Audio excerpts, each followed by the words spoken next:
Hi everyone, this is Gunjan and welcome back to my channel. आज का video है a very important question.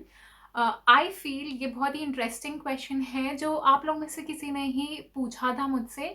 आप लोग ने कमेंट बॉक्स में किसी ने लिखा था, मुझे नाम याद नहीं है but I hope this will help all of you because ये बहुत ही इंपॉर्टेंट क्वेश्चन है जो इम्पॉर्टेंट वर्ड है एक्चुअली, जो मैंने भी कई बार यूज़ किया है वीडियोस में, मैंने बुक्स में पढ़ा है एंड ऑल्सो अगर आप लॉ ऑफ अट्रैक्शन या इस स्पिरिचुअल जर्नी में है तो ये वर्ड आपने भी सुना होगा। और ये वीडियो मैं ट्राई कर रही हूँ कि मैं हिंदी में बनाऊँ। सो आई वोंट से कि ये प्योर हिंदी होगी but I try to speak Hindi में बोलने का। किसी ने मुझसे बोला, 2-3 लोगों ने मुझसे बोला कि आप हिंदी में भी वीडियोस बनाइए। So I am trying and I try to use any ways simple words English में भी। So I hope you can understand and let's see. I will create this video in Hindi. So if it is mix of Hindi and English, that is how I speak Hindi. So yes, let's start. So the question जो किसी ने पूछा था was what is the alignment and how to be in the alignment. ये बहुत ही interesting question लगा मुझे। And अगर मैं एकदम ही बेसिक लैंग्वेज में बोलूँ अलाइनमेंट का मतलब मेरे लिए क्या है, तो अलाइनमेंट मेरे लिए है खुश रहना, जॉयस मूड में रहना, बस डांस करते रहना, ऐसी फीलिंग में रहना कि बस आप डांस वाले फीलिंग में रहो, ऐसा लग रहा है कि आप उड़ रहे हो, आपको जो चाहिए वो मिल रहा है, आप अपने आप में संतुष्ट हो। क्योंकि हैप्पीनेस का सीधा सीधा रिलेशन होता है कि जहाँ कहीं भी आप अभी हो, जिस भी सिचुएशन में हो, आप उसमें सेटिस्फाइड रहने चाहिए और खुश रहने चाहिए। आपको ना पास्ट की कुछ याद है और ना ही फ्यूचर की कुछ चिंता है। सो आप नाव में हो, आप खुश हो, आप बस पानी की तरह बह जा रहे हो, you are going with the flow and everything is just amazing.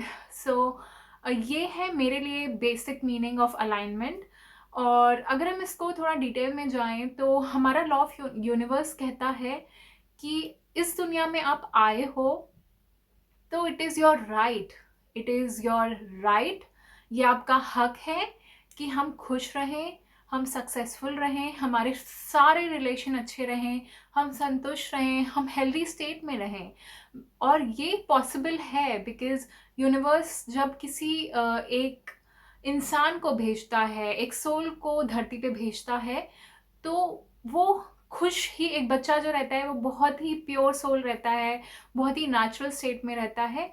और यही लॉ ऑफ यूनिवर्स बोलता है कि ये पूरी ज़िंदगी होना चाहिए, यूनिवर्स ने आपको इसीलिए भेजा है। तो बीइंग इन अलाइनमेंट का मतलब है कि आप लॉ ऑफ यूनिवर्स से अलाइनमेंट में हैं, आप खुश हैं, आप सक्सेसफुल हैं, आप हेल्दी हैं, वेल्दी हैं, एवरीथिंग इज़ देयर। और सबसे ज़्यादा आप संतुष्ट हैं अपने आप से। सो ये एक चीज़ बहुत मैटर करती है कि आप कितने खुश हैं, आप कितनी नाव में हैं, ना आपको पास की कोई रिग्रेट्स हैं, कोई थॉट्स आते हैं, just you have good memories and आगे भी आपने जस्ट यू आर थिंकिंग कि जो होगा अच्छे के लिए होगा। And that is called being in alignment. हम इस दुनिया में आते हैं तो हम खुश रहने के लिए आते हैं और हमारे पावर ऑफ माइंड हमारी इतनी ज़्यादा है, यूनिवर्स अनलिमिटेड है, सो सबको हक है हर चीज़ पाने का। या तो आप बहुत संतुष्ट हैं, आप खुश हैं अपनी ज़िंदगी में, या तो जो भी आपको चाहिए वो अपने सही टाइम पे आपको मिल रहा है। आप उसके लिए टेंस नहीं हैं, आप बहुत ही न्यूट्रल उसमें हैं कि अभी मेरी ज़िंदगी बहुत अच्छी है और जब भी मेरी डिज़ायर है, जो भी या तो तुरंत हो जाएगी या तो जब होगी, I am happy about it. और हमारी जो डिज़ायर्स है वो सारी की सारी पूरी ही होती हैं because we are a soul. हम यूनिवर्स के चाइल्ड हैं और हम इस दुनिया में आए हैं खुश रहने के लिए। वो अपने टाइम पे होगी और वो कहीं ना कहीं पैरेलल यूनिवर्स में है भी। हमें उस डिज़ायर तक, उस टाइम जोन तक बस पहुंचना होता है and that is being in alignment, that is how the universe works. और अगर मैं कुछ और एग्ज़ाम्पल्स दूँ, मैं हर समय एग्ज़ाम्पल दे के बताना चाहती हूँ बिकॉज़ आप उस चीज़ को रिलेट कर पाते हैं, ऐसा मुझे लगता है, अदरवाइज़ थ्योरी तो आप बुक्स में भी पढ़ सकते हैं। So if we go little in detail कि being in alignment कैसा होता है, आप अगर अपने आप को चेक कर सकते हैं कि क्या आप अलाइनमेंट में हैं। एंड फॉर एग्जांपल डिज़ायर है दो, मैं अपना एग्जांपल देके बता रही हूँ। मेरी दो डिज़ायर हैं और अगर मैं अलाइनमेंट में हूँ तो वो कैसे होगा, मैं कैसे रिएक्ट करूँगी उस स्टेट में। एक मैं डिज़ायर अपनी बताऊँगी जो कि बहुत ईज़िली अचीवेबल है, मैं बहुत जल्दी उसको पा सकती हूँ। और एक मेरी डिज़ायर है जो कि मेरी डिज़ायर है as a long term, but if मैं करंट रियलिटी देखूँ तो it is not that simple, that easy. Although मुझे मेरी पावर ऑफ माइंड पता है, यूनिवर्स इज़ अनलिमिटेड पता है, तो वो मेरे लिए बहुत ईज़ी है। यही आपके साथ होना चाहिए। तो पहला एग्ज़ाम्पल मैं लूँगी दैट मुझे थाईलैंड ट्रिप में जाना है या मुझे मालदीव्स ट्रिप में जाना है। ये एक मेरी डिज़ायर है। मैं ऑलरेडी थाईलैंड होके आ चुकी हूँ काफ़ी बार, so this is very, very achievable for me. तो इसके लिए मैं क्या करूँगी? मैंने सोचा कि मुझे इस डेट पे या अब कभी भी आफ्टर 2 वीक्स, आफ्टर 3 वीक्स मुझे एक ट्रिप प्लान करनी है थाईलैंड या मालदीव्स के लिए। तो मैं सिर्फ़ ये थॉट लाऊँगी अपने दिमाग में और वो कभी न कभी डिज़ायर बन जाएगा। मुझे सिर्फ़ प्लान करने की ज़रूरत है, अपनी आइटिनरी बुक करने की ज़रूरत है, मैं टिकट्स कराऊँगी, मैं उसके लिए शॉपिंग करनी स्टार्ट कर दूँगी एंड जब भी टाइम आएगा आफ्टर अ मंथ और so I will be there. It is as simple, मुझे कुछ करने की ज़रूरत नहीं है, बट बस मुझे there is no resistance in that, कुछ भी रेजिस्टेंस नहीं है मुझे कि कैसे होगा, क्या होगा। I have everything to go to Maldives और थाईलैंड। ये एक डिज़ायर है which is very, very simple. इसमें मेरा कुछ रेजिस्टेंस नहीं है, बल्कि जब मैंने बोला कि मुझे मालदीव्स जाना है तो मैं बहुत खुश हो जाऊँगी, wow! I am going to Maldives, I am going to Thailand. मेरा बैक एक्सपीरियंस थाईलैंड में बहुत अच्छा था, तो I will be very, very happy. मैं बहुत खुश होंगी कि मैं थाईलैंड जा रही हूँ या मैं किसी कोई भी प्लेस जा रही हूँ। आई will be excited for that जब भी मैं उस थॉट के बारे में सोचूंगी। और वो मेरे दिमाग में हमेशा नहीं रहेगा क्योंकि मेरे और कुछ काम हैं, तो मेरे दिमाग में वो चीज़ आएगी भी नहीं। अब मैं दूसरा एग्जांपल यहाँ पे बताती हूँ दैट अब मेरा सेकंड डिज़ायर है जो मुझे एक और I think a bigger desire है एज़ कम्पेयर टू जो मैंने अभी एग्जांपल दिया, कि मुझे I want to be in Forbes magazine in the cover page and Vogue magazine. मुझे मैगज़ीन के कवर पेज में आना है, फोर्ब्स के, वोग के, any big magazines. I want to be a global star, मुझे ग्लोबल स्टार बनना है, मुझे लोगों की हेल्प करनी है एंड ये दूसरी डिज़ायर है।